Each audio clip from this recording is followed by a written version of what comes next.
Greetings once again. This is Brother Jacob, and this is the False Prophet channel where we expose Islam and the Prophet of Islam on a regular basis.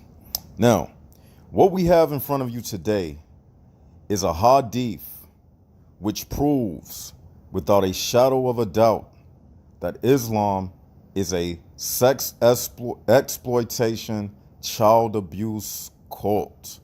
It's nothing that the Muslims can say to deny this. So at this time, let's read the following hadith. And before we even start, let's open it up so we can show you that this hadith is grade Sahih. That means authentic. Now, it was narrated that Aishara said, "My mother was trying to fatten me up when she wanted to send me to the messenger of Satan, but nothing worked until I ate cucumbers with dates.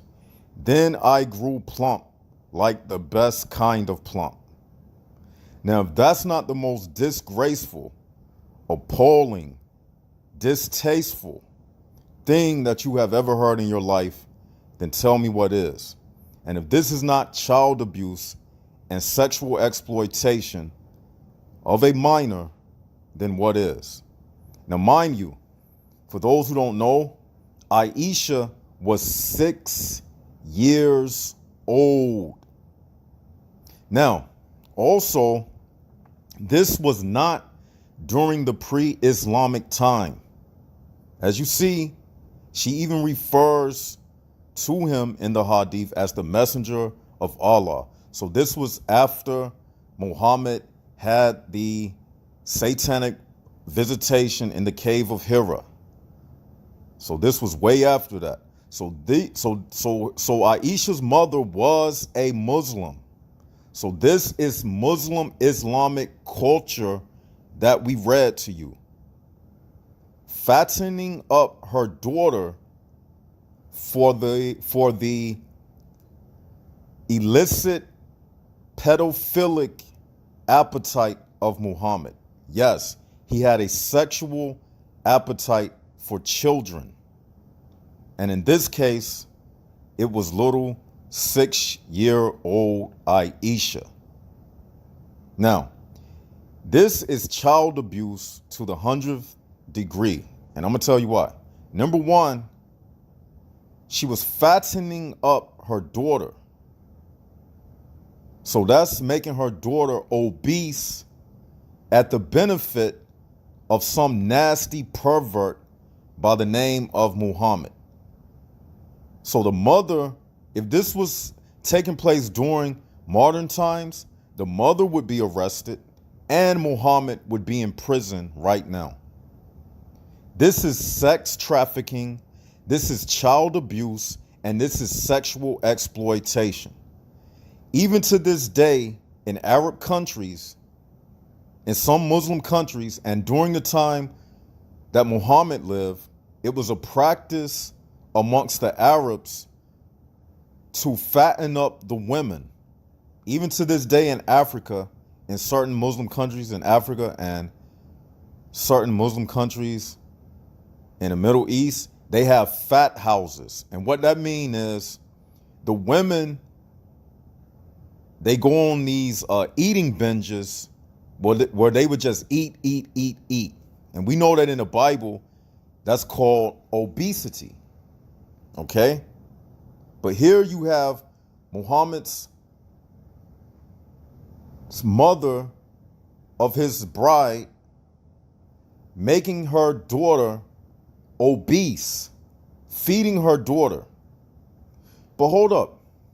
Isn't there something in Islam that says that you are not supposed to overeat? So if you're not supposed to overeat in Islam, then why was Muhammad's child bride's mother feeding her so she would get fat? So if they try to say this is not child abuse, even according to Islam, it says something about not overeating.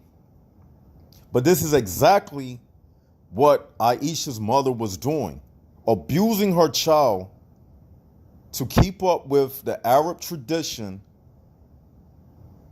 of making women fat so they will be sexually appetizing to the men. So this mother was fetishizing her daughter for the benefit of Muhammad, to please Muhammad. Because it says this was happening before she was sending her off to the pervert Muhammad. This is shameful, and it's no way a Muslim can try to defend this. But we all know how they are. When it comes to that pervert, they'll defend anything because it's a demonic, satanic, child abuse, pedophile, sex cult. That's exactly what it is. So we already know that they will make excuses. They even make excuses about Aisha being married at the age of 6 in the first place. They say, oh, during those times, children grew up faster than today.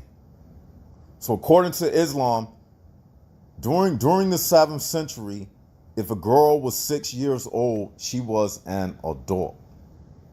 That's the mind of a Muslim. That's what they would have you believe, because it's a twisted, sick, perverted cult. There's absolutely no excuse for this. And they would try to say, well, what's wrong with feeding your daughter? But we all see that this has nothing about feeding a child, because it specifically says, my mother was trying to fatten me up when she wanted to send me to the messenger of Allah. Why would a mother even think in her mind that her 6-year-old daughter at her size was not good enough? So that proves that she was doing it to keep up with the tradition of fattening up women for men. Because again, it was considered sexy for a woman to be plump and fat. Just like today, like I was saying, they still have fat houses where women will binge eat in the Muslim culture to appease their husbands. So Muhammad was a part of this culture. Obviously, he didn't do anything to change this, because her mother was a Muslim and she was participating in this making children fat for the benefit of old men like Muhammad. So that means when Muhammad married Aisha, that means he partook in the sexual exploitation of this child, being made fat for his benefit. That's disgraceful and distasteful, and he should be behind bars. Instead of being immortalized by Muslims, Muhammad should be in prison. But we all know that you don't get away with nothing that you do in this life. So we know as Christians that Muhammad is in hell right now, burning as I make this video. Because think about this. What kind of pervert do you have to be to look at a child and say, this child is too skinny, so I got to make this child fat? Just think about that. What type of person or animal do you have to be to let that type of thought pass your mind? Think about that. So I want you all to let me know what you think in the comment section below. I know what you are already going to think. I want you to spread this video. Show this same hadith to your Muslim friends when they try to defend Muhammad. Let them hear this video. This can be a witnessing tool. This video right here could be the video, like the video that will be the one that breaks the camel's back. This can be the straw that breaks the camel's back. You never know. Because a lot of these Muslims, as we see, a lot of them are leaving Islam. Because with the advent of the different Christian apologists on YouTube, a lot of Muslims are leaving Islam because it's just too much information, too many exposés exposing Islam, and they have ran out of arguments. So this can add to the rest of those arguments. So let me know what you think in the comment section below, and I will post the actual hadith so you will know where to get it from. Actually, I got it from sunnah.com. So it's easy for you to obtain this hadith. Use this in your arguments, in your debates against Muslims. There's no way that they can get around this. And with that, this is Brother Jacob signing out.